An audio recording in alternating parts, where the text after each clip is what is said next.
Welcome to Scarlet Tavern. Grab a drink, take a seat, and let's begin. Today we're sinking our teeth into a tale that's straight out of a horror movie. Only this one's all too real. Meet Rod Ferrell, a teenager who didn't just dabble in the dark side. He went full vampire. That's right, we're talking blood rituals, a self-proclaimed vampire cult, and a crime spree that shocked the world. Rod Ferrell and his clan weren't your average group of goth kids. They took things to a whole new, terrifying level. So grab your garlic and holy water, because we're about to dive into the twisted world of Rod Ferrell and his vampire cult. This is one story where the monsters aren't just in your imagination. They're very, very real. This is Scarlet Tavern.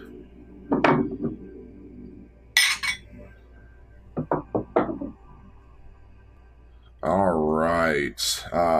Should be a fun one. Yeah, so before anything, we want to apologize for release delays and all of that. We have had some scheduling issues and stuff like that. We are going to be changing our release schedule. So our episodes will now release, they'll still release on Saturdays, but they will not release until noon.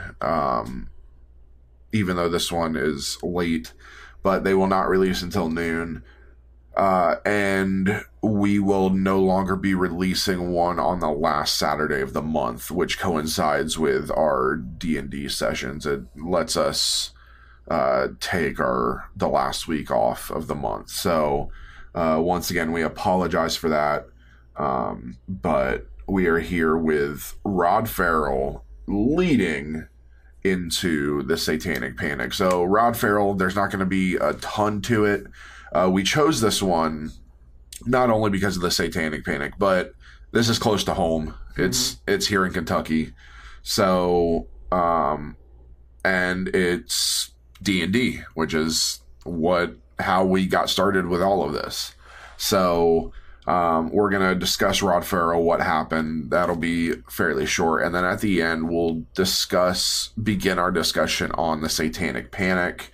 And then that'll lead us into our next few episodes about the Satanic Panic. So, yeah, let's get started. Prepare for us to be giving our 2 cents about the Satanic Panic and everything. Yes. So you holier than thou people, frankly, if they are those, go like that, fuck yourself. And I'm kind of shocked you're even listening to it. Yeah, go fuck yourself, because you're a piece of shit telling us we can't play Pokemon because it's satanic.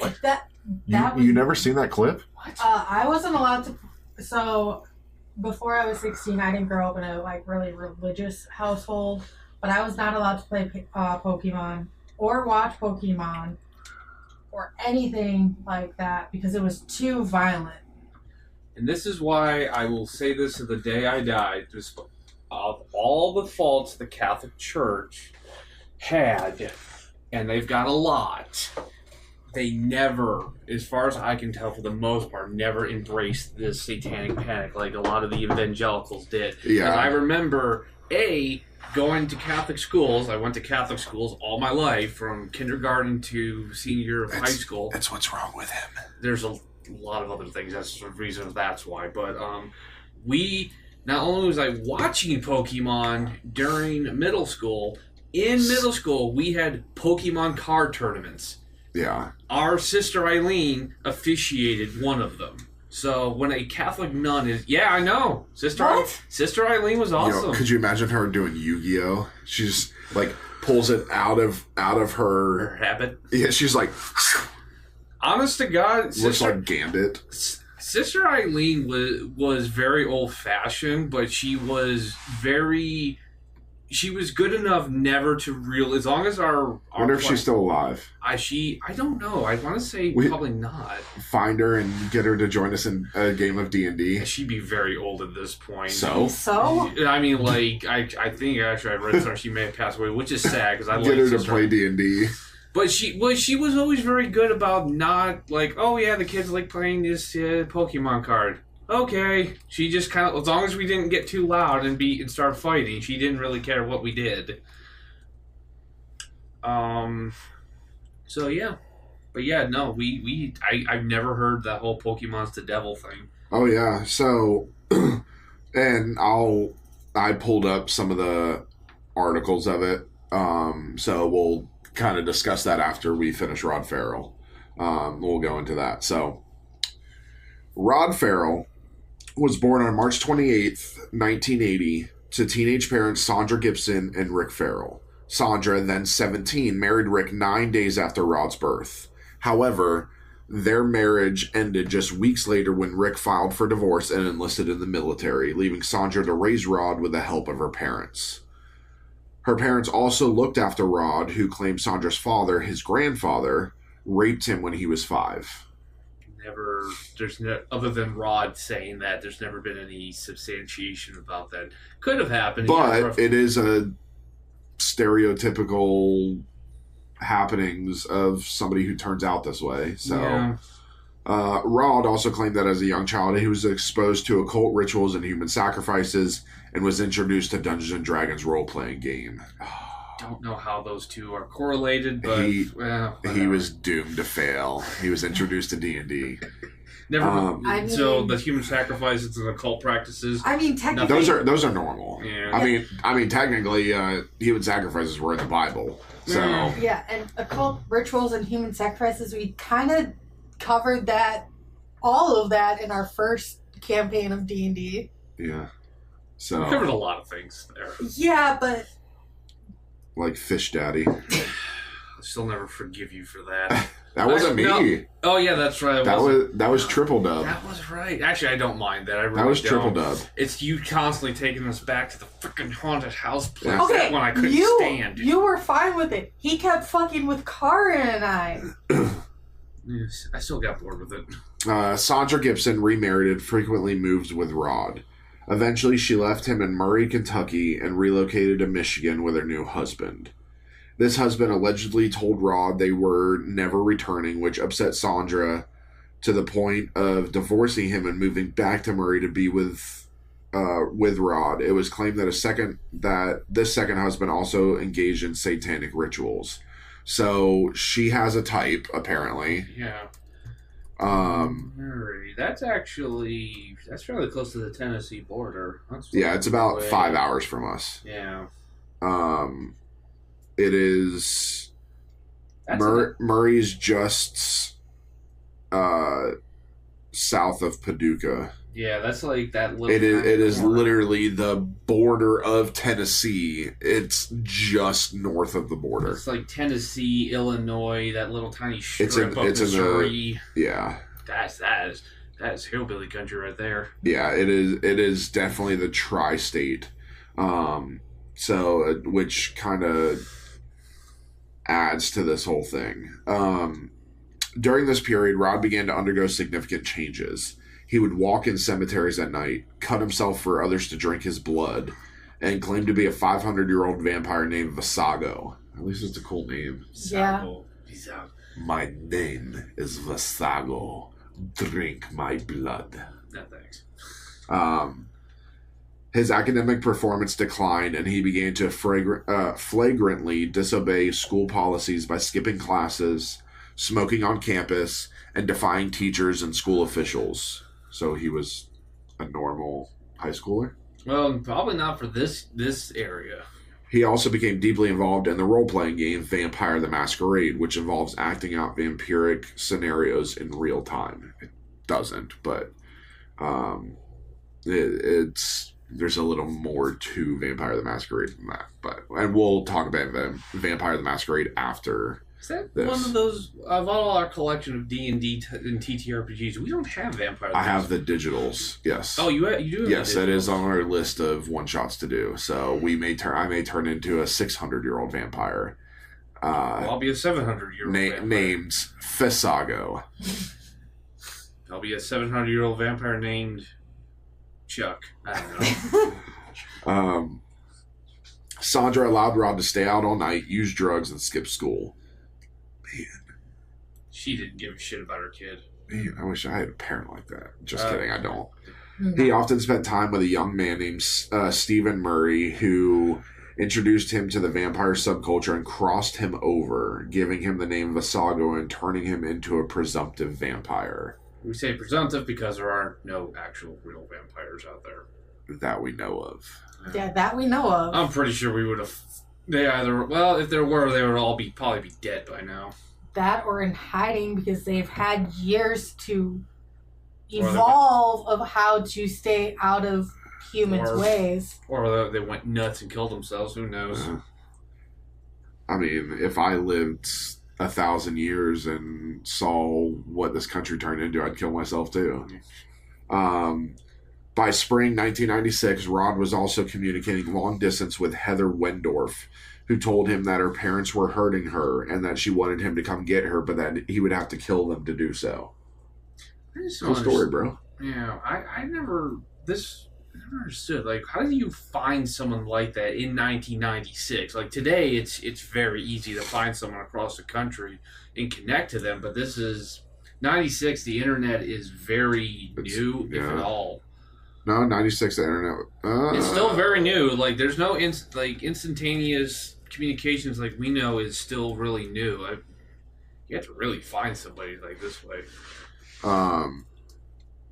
So 96 is when 45 million people started using the internet. Oh, okay. Really? So it was when it was the most popular. Obviously, the real internet started in 1960. Okay, so instant messaging, according to Britannica, was invented in 1971. Oh, yeah. So AOL was established in 1983. Oh, that one's shocking. Well, a lot of computers back then. But so May 1997 is when AIM appeared, though. Man, setting your AIM status.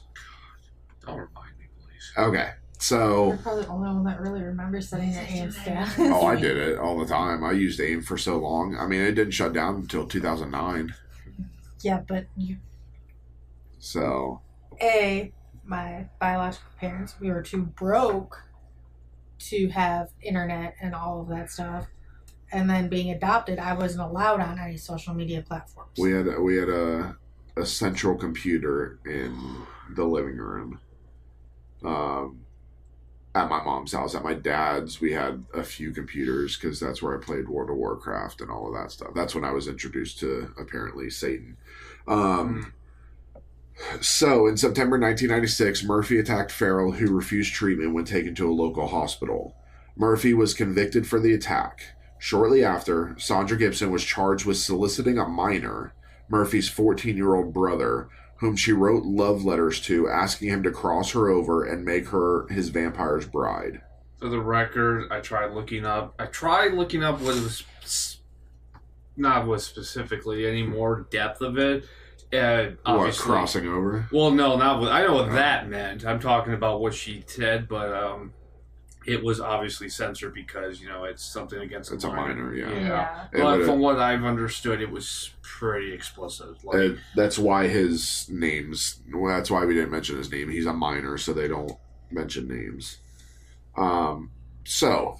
On November 25th, the day of the murders, Rod Ferrell and his companions were stopped by law enforcement due to a flat tire on their vehicle. This unexpected incident led Ferrell to alter his plans. He informed Heather Wendorf and another friend, Janine LeClaire, about the situation and allegedly discussed a new plan to kill Heather's parents and steal their Ford Explorer as a getaway vehicle.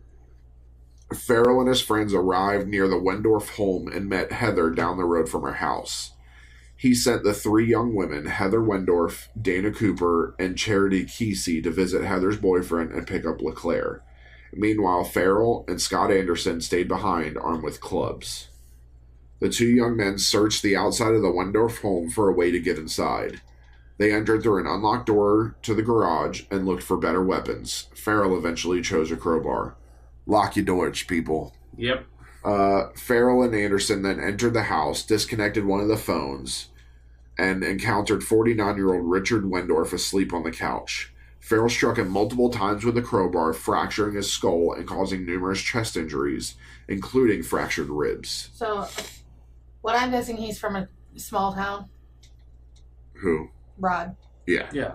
Very. So I can tell you because you two haven't really lived in bumfuck nowhere like I have. It's typical. Yes, I have. Yeah, it's typical you don't lock your doors. I My parents didn't start locking their doors until after we had a break-in. Yeah, you remember I lived in the middle of nowhere, Pennsylvania. I lived in Wyoming. Yeah. And in the middle of nowhere, Pennsylvania, did you really ever lock your doors? Yes. You gotta remember, I come from a law enforcement family. Yeah. So we're smart. Also, Pennsylvania's a shithole. Yeah. To our most of it. to our listeners in Pennsylvania, I don't regret anything I just said. You know it's true. My parents didn't start locking their doors until after we had a break-in, and then if I remember right, they still really didn't lock their doors. Now my mom does, because she also has an alarm system, so. As Richard Wendorf lay dying, Naoma Queen emerged from a bathroom and entered the kitchen where she found Ferrell. Covered in blood and holding the crowbar, Ferrell was confronted by Queen, who threw hot coffee at him and fought back. Ferrell overpowered her, knocking her to the floor and striking her head with the crowbar several times. With Heather's parents dead, Ferrell and Anderson searched the house, taking a Discover card from Richard Wendorf's pocket and the keys to the Explorer, which they then drove away in. It's a commercial for Discover. Nobody takes Discover cards. Yeah. They soon reunited with the girls, who had returned near the Wendorf home in the Buick Skyhawk they had originally used to travel from Kentucky. Jesus. That's an old car. Yeah. The group then drove to nearby Sanford, where they abandoned the Buick. They switched the license plates, putting the Buick's plates on the Explorer and vice versa. The group of 5, Ferrell, Anderson, Cooper, Kesey, and Heather Wendorf, headed west along I-10 towards New Orleans, intending to meet the famed vampire writer Anne Rice. May she rest in peace. Yes, great writer. Oh, yes. They stopped in Crestview, Florida to buy gas and a knife using Richard Wendorf's stolen Discover card. You want to talk about a shithole? Crestview's a shithole. Oh, really? Yes. One of the 5 made a phone call from Baton Rouge to Charity Kesey's family, leading to their capture soon after. Ferrell was videotaped making 2 slightly different confessions, and 4 of the suspects, Ferrell, Anderson, Cooper, and Heather Wendorf, were charged with murder. Kesey was charged with being an accessory after the fact. On December 17th, 1996, a grand jury indicted Ferrell and Anderson, but refused to indict Heather Wendorf. I always found that odd. Yeah, it's weird. It is, but it's also one of those, because it's an abuse case too. Well, That's supposedly. Supposedly. We don't have evidence of it. Yeah, but we just have her saying, "My parents abused me. Can we kill them?" Yeah, we don't have, there's no record of any call-outs to the house. There's no records of her going to the hospital. There's none of that stuff. Yeah. So it's just weird. Rod Ferrell's trial began on February 12th, 1998. As the state presented its opening arguments, Ferrell pled guilty to all 4 charges: armed burglary, armed robbery, and 2 counts of first-degree murder. The jury was then tasked with deciding whether Ferrell should receive life imprisonment or the death penalty via Florida's electric chair. Okay, so do you 2 know the difference between burglary and robbery? A burglary is just the act of breaking in. You don't. Oh, really? I thought it was just breaking in. Burglary happens when the dwelling is occupied. Oh. So when there are people inside. So the armed robbery happened because he took the stuff from them using a weapon. yeah, Burglary happened because otherwise it would be just breaking and entering. Yeah. It would be a B&E. But burglary happens because the dwelling is occupied. So anytime the dwelling's occupied, it gets popped up to a burglary, which then is a first-degree felony. So in most states.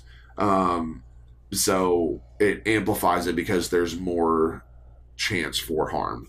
And then obviously first-degree murder is self-explanatory. yeah.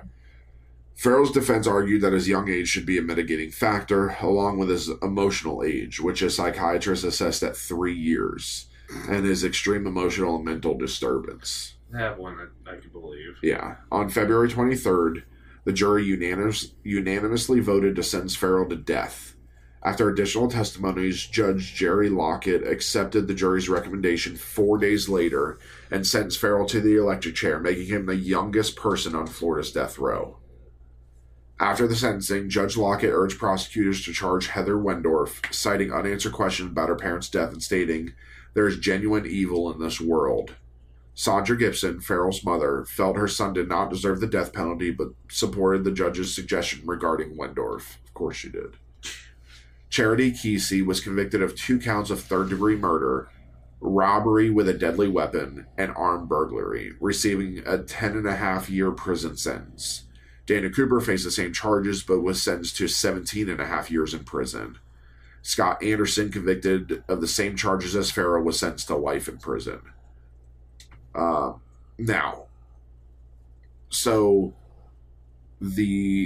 We'll talk about the differences. So the reason that Dana Cooper would have faced more charges because she was more involved. Yeah. Mm-hmm. Charity Kayde was a little less involved with everything.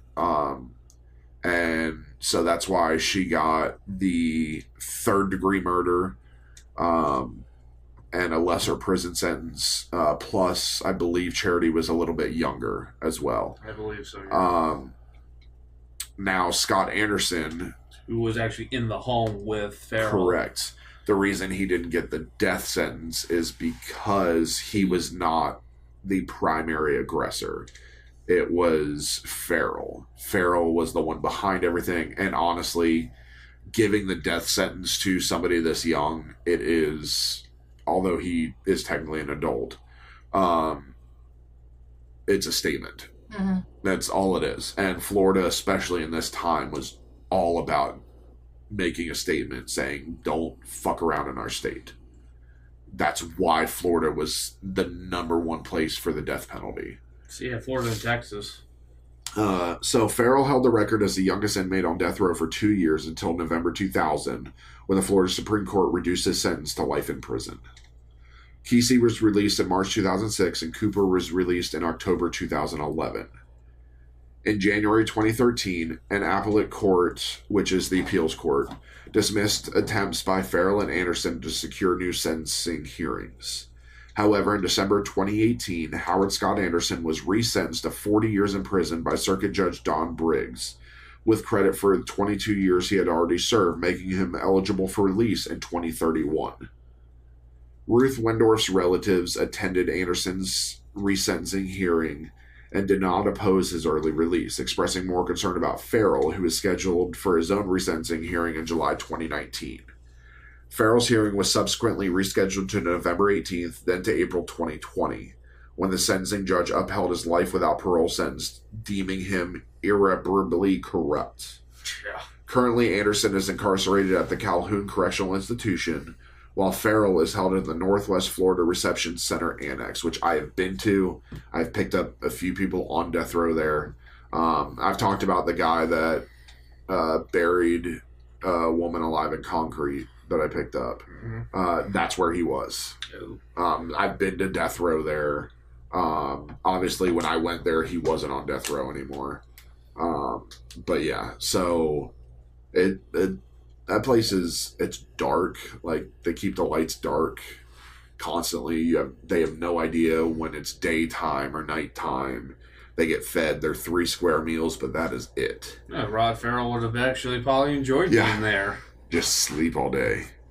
But yeah, that's Rod Ferrell. I mean, it's pretty quick. There's not a lot to it. It's not like he technically did have a vampire cult, quote unquote. It was really just but his it's not. friends. It's not in the cult in the way that we know it to this day. A lot of people put it as a cult because, as we're about to talk, as we said, this was one of those things that kind of fueled the quote unquote satanic panic.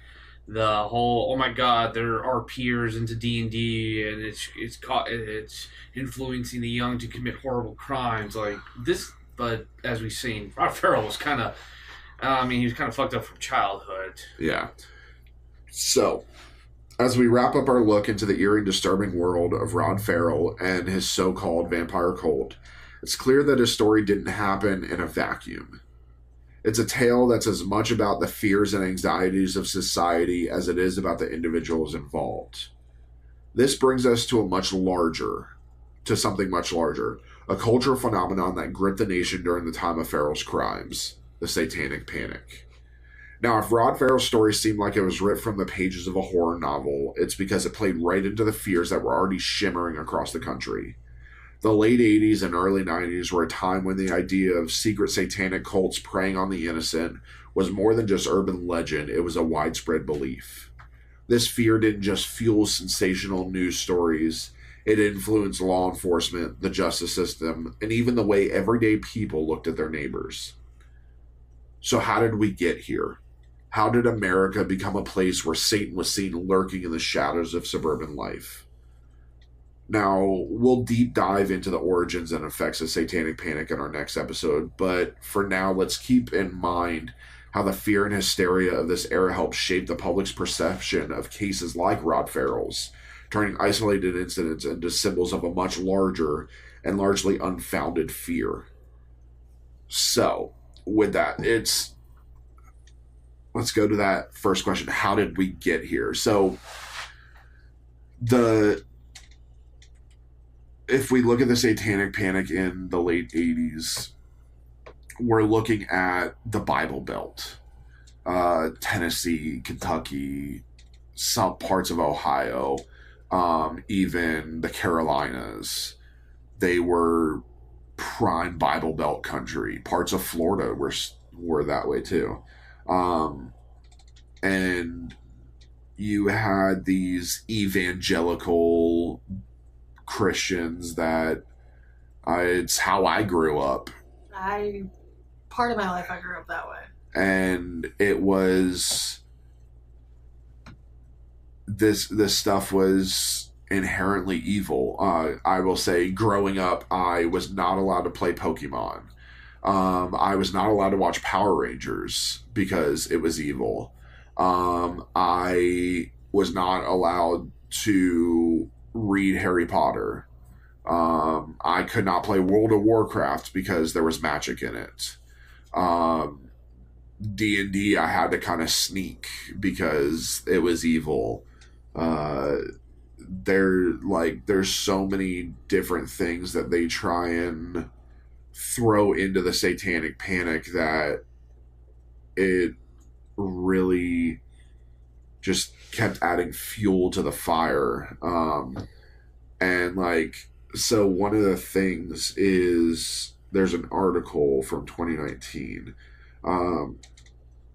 that they're talking about. So fundamentalist Christians and concerned parents believe that pop culture was also in league with Beelzebub.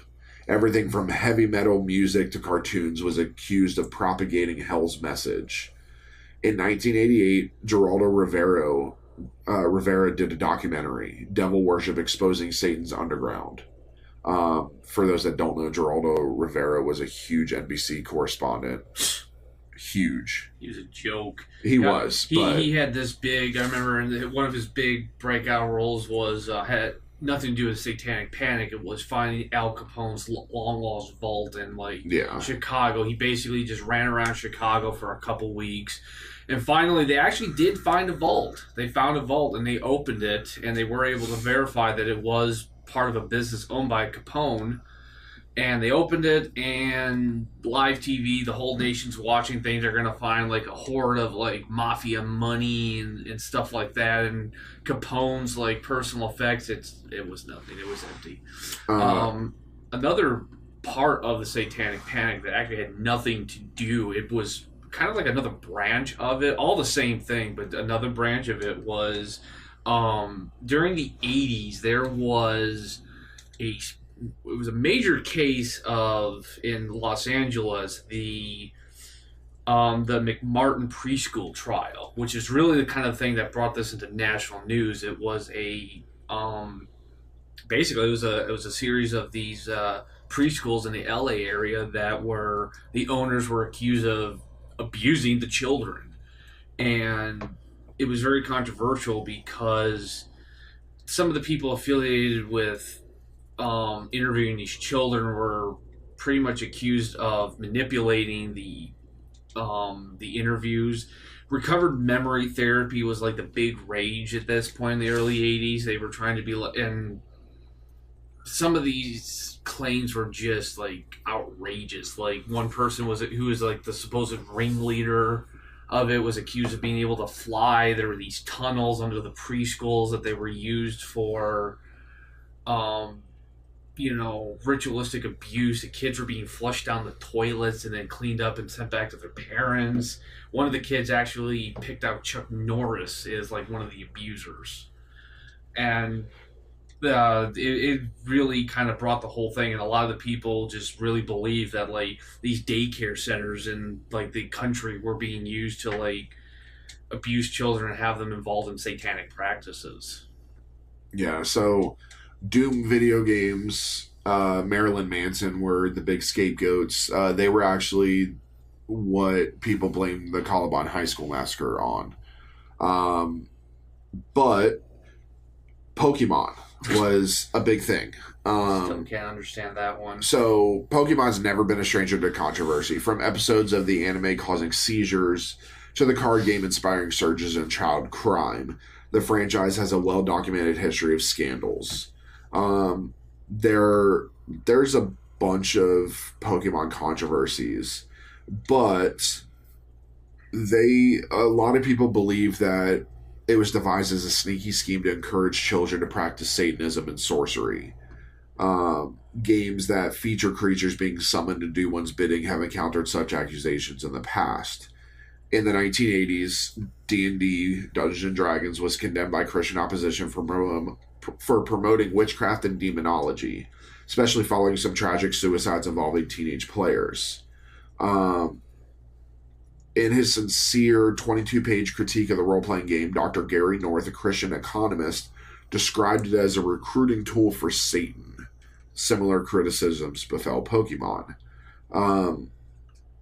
There is a Christian outlet called Worthy News that claims Pokemon opens up players to the demonic realm. So it doesn't flat out accuse Pokemon of being the enemy to everything that's holy and pure. The author highlights how it's a dangerous game that can be manipulated by Lucifer and his agents to lead players down a dark path. The article is critical of the game's evolutionary pagan, Shinto, and Tibetan influences. So this is the one that... So there is the preacher's sermon that he tells his audience that this tells the...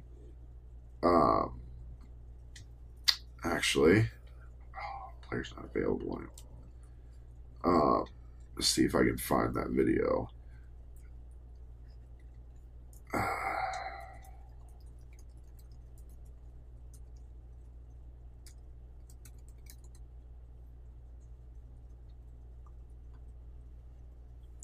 Trying to find the original.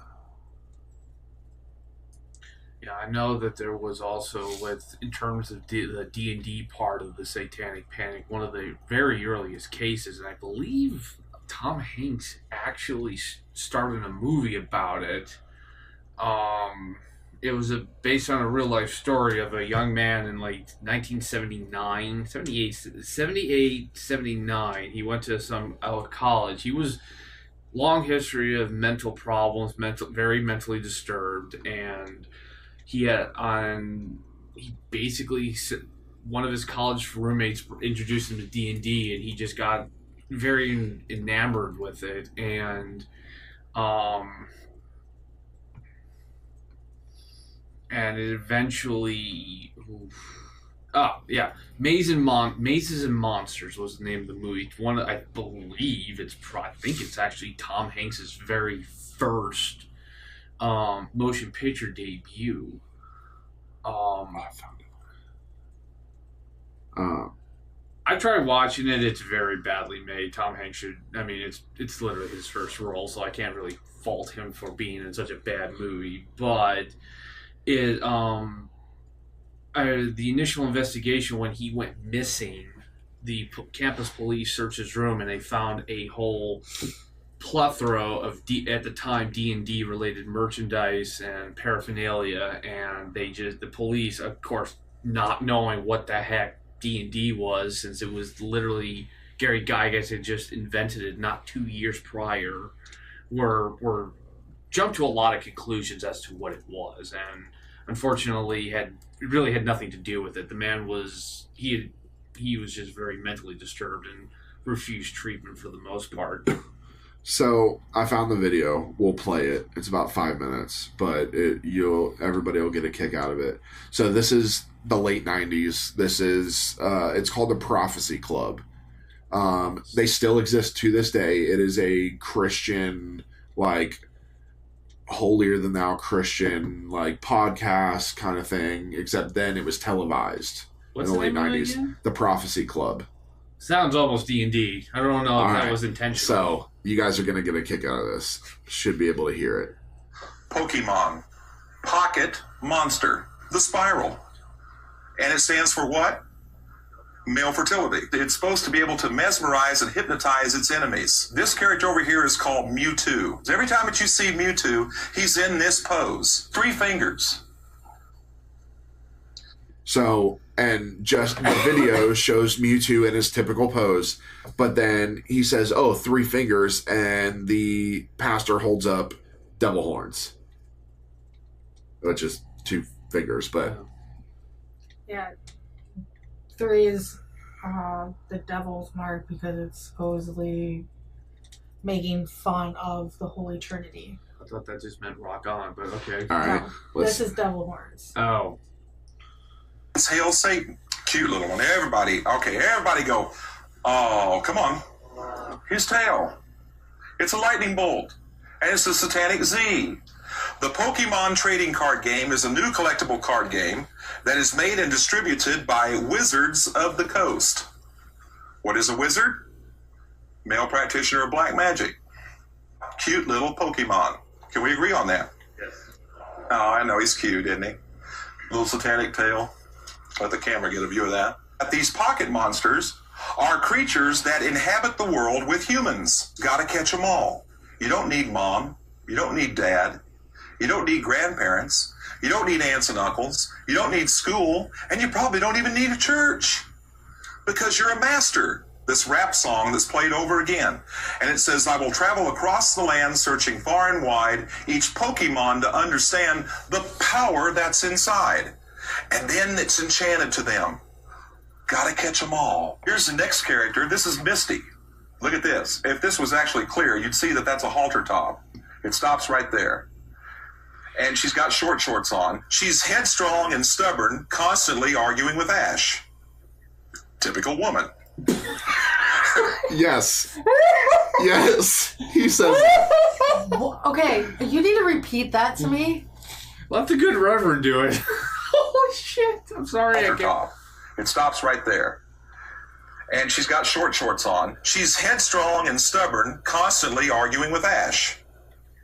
Typical woman. It's even funnier to see it here the second time. Yeah. Yeah, so... God forgive me. All right. Jesse, and the other one's called James. And listen what it says about them. It says, prepare for trouble, make it double. Jesse and James are an evil gang looking to steal rare Pokemon. In the program, they're also prone to cross-dressing. Yes. And look here. This is Mew over here. M-E-U. He's kind of cute. And this is Mewtwo over here, complete with his satanic salute. And if you notice, that pose is always given with the left hand. 618 children had suffered convulsions, vomiting, irritated eyes, and other symptoms after watching Pokemon. There's something unusual about that. They don't know why it happened. Remember I said that they get their energy through energy balls. Cute little Pikachu, and he's being energized by an energy ball. And now you notice he's not quite so cute anymore, and his little satanic tail is really erect. They actually show the energy balls that is used to make these monsters bigger and better. Look at the yellow. What do you see? Lightning bolt. Look here. All-seeing eye. Up here is the clenched fist, symbol for rebellion, anarchy. Powerful witchcraft symbol where my finger is. He's pointing to fire, just so everybody knows. Down here is another powerful witchcraft symbol. A leaf. And down at the bottom here, this blue ball down in here is the symbol for energy of water. Water. Earth, wind, and fire, the three basic elements of Also, all a great witchcraft. There's a war going on right now for the children because Satan wants them really bad. Gotta catch them all. And I'm just going to say this. This guy looks like Danny McBride. Just so everybody knows. Yeah, he does. Does he not look like Danny McBride? If they ever make a movie of this, if they ever make a movie of this, I want Danny, like a comedy spoof of this. I want Danny, like SNL. Yeah, to play that. Good God. Get them while they're young. Gotta induct satanic doctrine. For me and my family, we are going to serve the Lord. Not in the ways of these Pokemon, not in the ways of witchcraft or Satan worship. Look at this. Pokemon Psychic Surprise. Look at this. This creature right here is called Haunter. Little Pikachu down here, he's crying his eyes out. He's not cute, and even Ash doesn't look cute anymore. Those energy balls represent that the Pokemon get their power by supernatural occult ability. Abracadabra. The Kadabra character has a pentagram on his forehead. And he has SSS across his chest. Satan's solemn servant. The Kadabra character is always pictured on the card with his left hand giving the satanic salute. Look at this. Quebec teen stabbed at school over Pokemon cards. This was in Montreal. Look at this. The woman teacher noticed that they were paying more attention to Pokemon than they were her. So she waited for the deck to get back to this young man, and then she walked over and grabbed that deck out of his hand. He got up and struck her dead in the face with his fists. This stuff is nothing more than unadulterated witchcraft. And I have to wonder sometime when a grade school child is going to do what the Weeping Bell Razor Leaf Pokemon card says. It says this. It spits out poison powder to immobilize the enemy and then finishes the enemy with a spray of acid. Remember that the whole goal in all of these role-playing games, and especially in Pokemon, is to become the master. Yeah. I will say that the psychic Pokemon and Pokemon are a bitch to fight. You know, they do seem to have some otherworldly power, and I know I should know that because I'm dying because of them. But wow, he took a lot of stretches there, like a whole shit ton of stretches. Yeah, that was number one. He looks just like Danny McBride. I wasn't like, no. Oh shit, he did. And yes, I did Google who it is. I do know who he is. And he looks just like him. Yes. There's a few. Despicable Me. There's a few movies where Danny McBride had a mullet, and it looked just like that. But there's that whole thing with Pokemon. Next week I'll find there are specific videos. I will find the ones for D&D because there's a few great ones around that. So when we were talking about when we started D&D, my aunt and uncle told me, or my aunt told me, be careful so then you don't lose your Christianity. Yeah, it's gone so far as to they literally created a Christian version of D&D where you play an apostle. I think that's a bit presumptuous, in my opinion, as someone who's mostly Christian. I remember you telling me about that. I say mostly Christian. I remember reading it when you were explaining it to me, and I was just like, I really feel like, I mean, hey, if you want to do it, that's great. There's plenty of room in the D&D TTRPG community for something like it, but at the same time, it's like, in your attempt to try and find a Christian-friendly version, this is very presumptuous. I'll be a servant of God like the apostles. I'm like, okay. Don't remember hearing about the 13th apostle, but hey, you do you. So the Christian version is called Dragon Raid. Kind of a lame name. The lore: another planet in the universe is created and called Eden again. Man exists on this planet, but is corrupted when a great red dragon unleashes 9 serpents on the world. Man becomes enslaved and ruled by the red dragon. All dragons in Dragon Raid are evil and stand-ins for demons and the devil. Until the overlord of many names liberates a group of people. These people are twice born and fight against the dragons, freeing the enslaved. Really, you know what? It really feels like all the kids who couldn't get into D&D wrote this because it sounds so like watered down D&D of any kind. It's like, that sounds kind of lame. So, yeah, and there's just so much there. I think that the 80s and 90s, the country was trying to be so overly religious that it started to hurt. If we have tons of D&D live streams now. Where ours is not the only one, obviously. No. We've got Critical Role, Dimension 20. These things existed in the 80s and 90s, we would be persecuted. I think also one factor that's never explored, around the 80s, a lot of like TV and 24-hour news journalism was really becoming a thing. CNN was founded, I believe, in the mid-'80s, and other networks and stuff were getting on it to the whole 24-hour news coverage thing. They started finding sensational stories because they needed something to have it. This led to experts, panels, blah, blah, blah, blah, blah, everything. So they started looking for it. And a lot of, if you read it, it really feels like a lot of sensationalized news media. They're like, "Ooh, here's D&D. Nobody really knows about it," and they just start connecting dots that really don't need to be connected or don't really connect to each other. The first case of it was James Dallas Egbert III was the inspiration for Mazes and Monsters movie. He disappeared in 1979. He attempted suicide beneath the tunnels of Michigan State University. Then he went missing for a month, and then he was, I believe later, he was found dead. Again, they start looking for him. They start finding D&D stuff.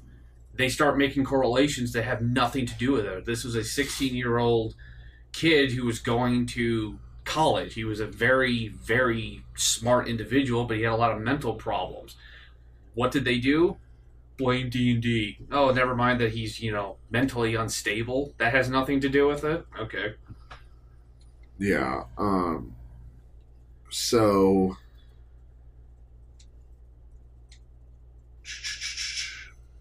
I'm looking at... Okay. So... This is an article that popped up. It's called Chick.com, which I believe is a Christian website. But this article is, should a Christian play Dungeons and Dragons? Oh, I gotta hear this. So this guy wrote an article a while back and got letters and stuff. So he breaks down like a closer look at characters. The warrior. Warriors, as the name implies, are fighters. They make their living as some sort of soldiers, knights, or mercenaries. Some of the subtypes, paladins and rangers, can acquire the ability to cast spells. Keep that in mind. That's what he says. The wizard. Obviously, wizards do indeed cast spells. They are considered to be consummate masters of magical energy, shaping them and casting them as spells. Additionally, the handbook tells us that wizards' quest for knowledge and power often leads him into realms where mortals were never meant to go. That would have been an excellent description of this writer at the beginning of his magical quest over 3 decades ago. It is true most of the people are fascinated with the occult and the magical. It would go without saying that an impressionable young person who chooses this kind of character and really engages in it would probably develop an interest in such subjects. So if you play a wizard, you are going to delve into the occult. let's see. He goes over a few different ones. He talks about the rogue, how they're all about theft, and it's against biblical commands for stealing. What about sorcerer? He doesn't talk about that. You got to remember, he's doing... This is older D&D, so it was... Oh, I didn't know if it was... Yeah. So... Where is...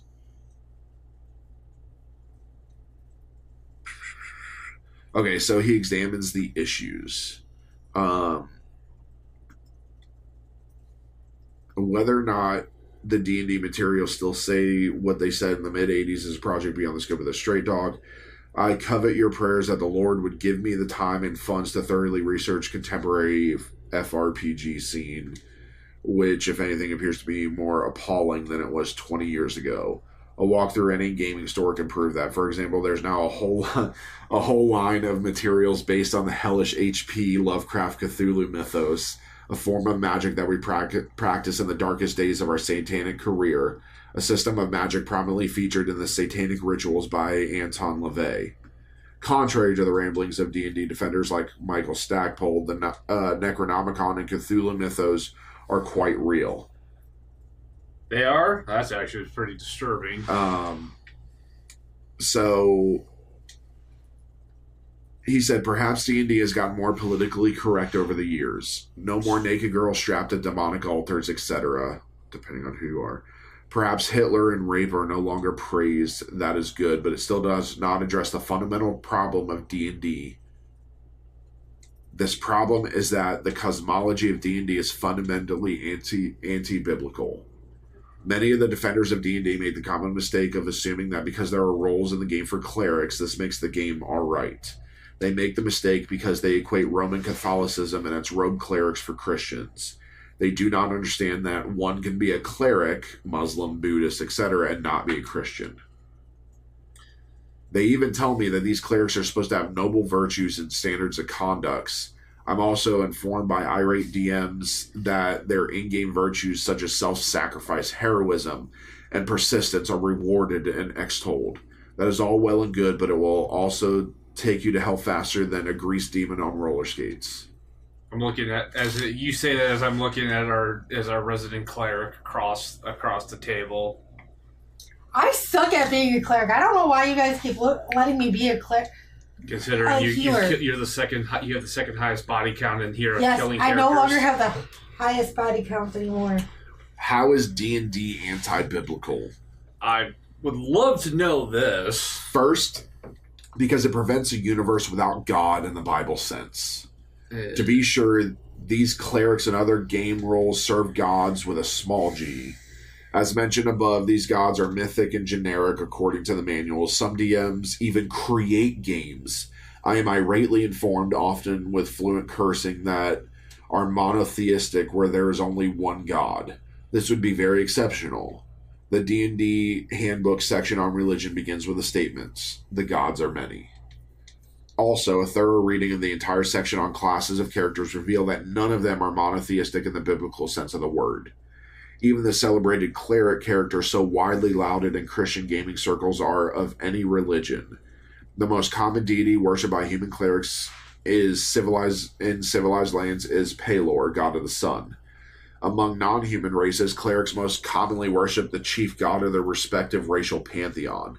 This does not sound like a clergyman I would allow in any pulpit of any Christian church. To say that such a character is in any way spiritually admirable or worthy of emulation is foolishness. Of course, none of this matters from a biblical perspective. Many religions extol nobility and self-sacrifice and are monotheistic. Islam comes to mind, but these religions will take you to hell just as fast as any polytheistic religion. Whoa! We want to clarify for our listeners. This is not us saying this. I'm reading an article. Yes, I really feel like we need to say that. Unless the faith has Jesus Christ as Lord of the universe, it is damnable and deceptive. This is as true of D&D as anywhere else. Another side of this, which most gamers fail to see, is the same issue raised in the original Straight Talk, that the worldview presented in D&D is not a biblical worldview.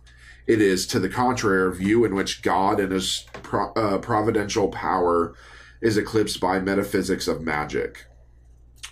As has been thoroughly explained above, magic is different from prayer and from the way Bible tells us things get done spiritually. In magic, there really is no power higher than the magician, or if there is a higher power, it can be completely manipulated by using the right magical technology, spells, incantations, etc. This is contrary to the Bible, as has already explained above. Total absence of Jesus Christ the Lord as sovereign from D&D and almost all FRPGs which is fantasy RPGs, is what makes them so spiritually dangerous. Not talking about Hitler having girl characters dressed provocatively, cleaning up that part of the game and leaving Jesus, the true God, out of what essentially is a spiritual quest is like rearranging the lawn chairs in hell, especially when you consider there isn't very much grass in the Inferno. Hell has lawn chairs? What kind of lawn chairs? Adirondacks? Hopefully the good ones. No, probably not Adirondack. Those are made of wood. Because I'm gonna... some plastic ones. Oh, yeah, they that's would right. melt. Oh, that would even be worse. Yeah, but any lawn chair would melt. That's true. They're unless they're fireproof lawn chairs. I would imagine so. Defenders of D&D often complain that it is only a game. Which it is. 'Cause it is. It is a freaking game. God, I hate So, playing chickens with cars is only a game until someone gets killed. Who the fuck is playing chicken with cars? Yeah. stupid people. Because this is what this article is clearly written for. So is Russian roulette. I am frequently told to get a life or write about something more important than D&D, like social justice or world hunger. The Yes. devil would sure like that. Yes, God forbid that Christians, I'm using the air quotes, because I'm telling you right now, folks, this is not a Christian. This is a small, spiteful, hateful person. Why would they ever want to deal with... I'll give their name at the end of this. It needs to be emphasized that a spiritual deception which draws people away from Jesus Christ is much more dangerous than automotive chicken or people dying of starvation. People who write such things are, in all Christian charity, deceived. Down through the ages, no institution has done more to help the poor, the orphans, and the starving than has the Church of Jesus Christ. Not anymore. I would just ask them, where are the rescue missions and orphanage started by D&D gamers? Actually, if we want to look at it now, do you want to talk about all the charities that D&D players have done? We can name Critical Role. The Crit Role Foundation has donated so much to relief efforts and all of that. Yep.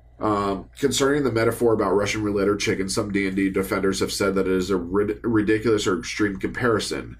But remember what the Lord Jesus said.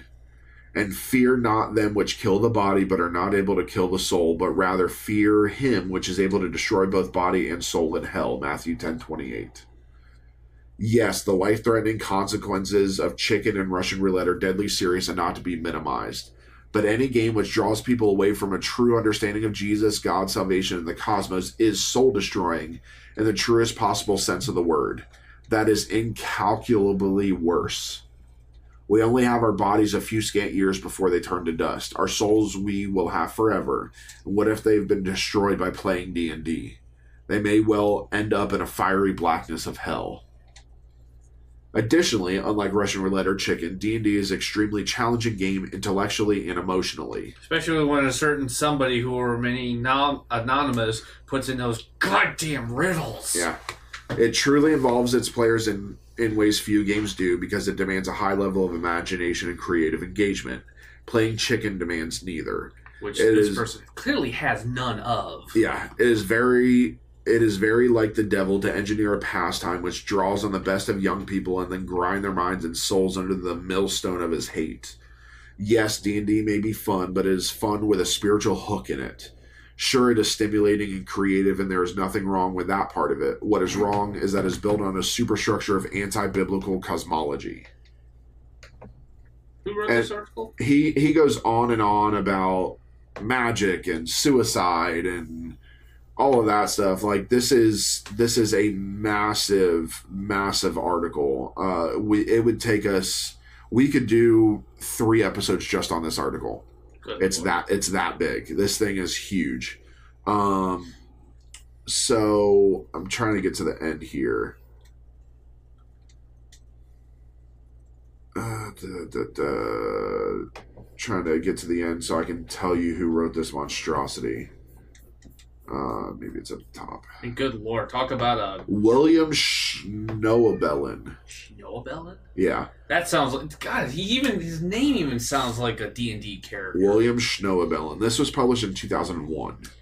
He was probably upset that nobody allowed him to play D&D with them. I'm convinced of it. Yeah, I'm so... convinced. This is ridiculous. And we're going to go into it because this isn't just... Our delve into the Satanic Panic isn't just about incidences, and there are incidents that help fuel us and are kind of the bedrock of it, but just a discussion on, well, just everything about it. Yeah, and we've got a lot. We're going to do The Boys on the Tracks, or also known as the West Memphis 3, because that happened during the Satanic Panic, and it was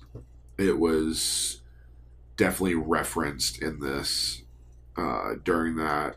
And then we may just do another open discussion of the Satanic Panic and our views of it.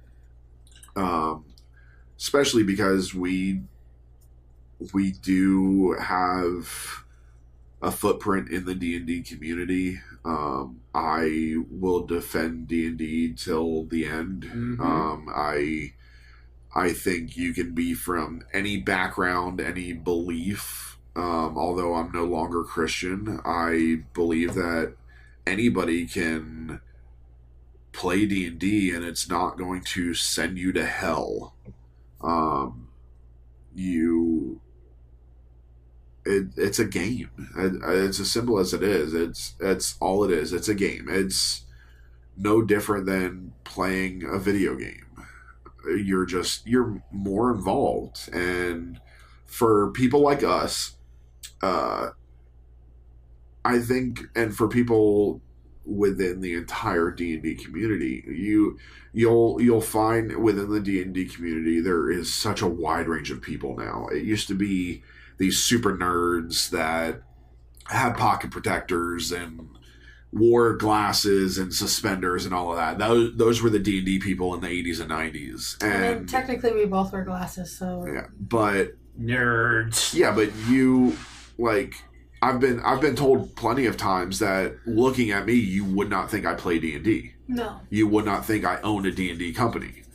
For those that have never seen me, I'm 6'2", 330 pounds, big beard, long hair. Ex-military and law enforcement, as you all know. Like, it's changed so much that, again, it used to be those pocket protector people. Now you've got such a wide range. You'll find a lot of military members play D&D. A lot of them started D&D on deployments because there was nothing else to do. So somebody took cardboard and they asked a friend at home to send them dice, and they just played D&D in their downtime in their tents. And for me, I know for me, D&D has always been, just like video games, D&D has always been my escape. It is the way to get into a world that I'm not currently in. And to be able to be in a world that I created, especially as the DM, as the game master. I'm the one that created this world, and I'm such a big world builder that a lot of people have an issue being the forever DM, and I love it. I love everybody going into my worlds and having fun in the worlds that I build. And so I don't think there's anything inherently wrong about D&D. I don't think, if you are Christian, I don't think you're going to go to hell just because you play D&D. Your soul's not going to be damned.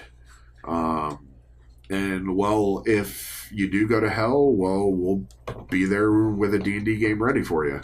Yep, we'll save you a spot at the table. So we're going to have an extra long table. I think it is, and I do want to say this too. If any very Christian person listens to us, or even not us, just sees something D&D, it's like Kayde said, they're not incompatible. If you're going to go damn your soul to hell, Jesus has been very, I feel like Jesus, the New Testament, has been very clear on what will do that. And at no point, gathering around a group of friends and using your imagination does not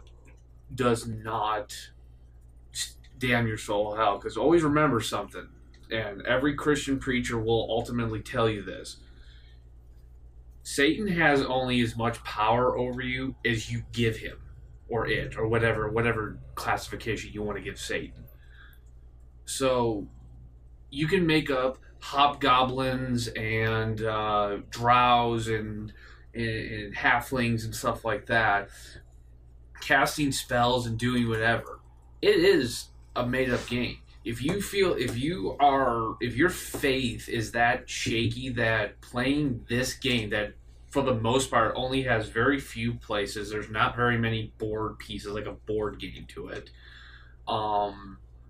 If this shakes your faith to the point where you renounce God and Jesus and everything else in Christianity or whatever religion you hold on to, I'm just going to tell you right now, if this game did that, it's like I played D&D and I lost my faith in God, I'm telling you right now, your faith wasn't that strong. I know that's probably, but there are a lot of other more real factors that can play into that. D&D doesn't do this.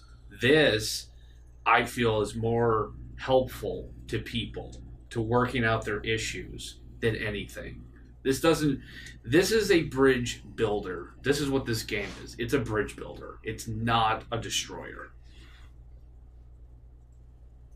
Also, if you want to talk about devices that are used by the occult to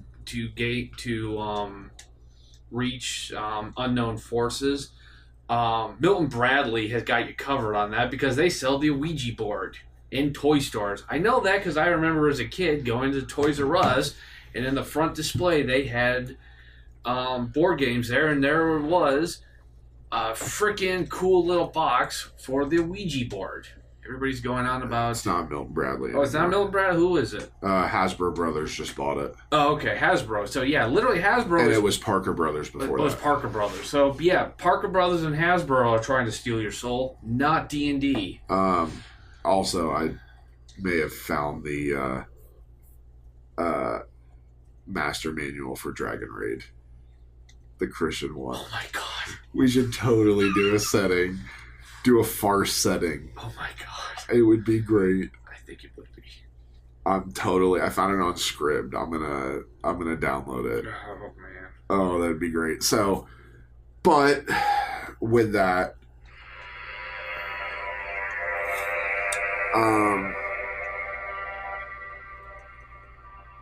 yeah. So I just want to remind everybody that we ourselves, which we have a good array of backgrounds and views and things like that, we, as a business and as a community, we do offer a safe space for people that feel like they've been persecuted or ridiculed for playing this game or listening to podcasts like ours or anything like that. You have a safe space with us, a space to talk to us, to find yourself, and that's ultimately what I love about D&D is while playing somebody else, you ultimately can find yourself. But yeah, so we want to thank you for visiting Scarlet Tavern. Please remember to turn in your glasses, push in your seat, and as always, tip the bard. Goodbye, everybody. Goodbye. Goodbye.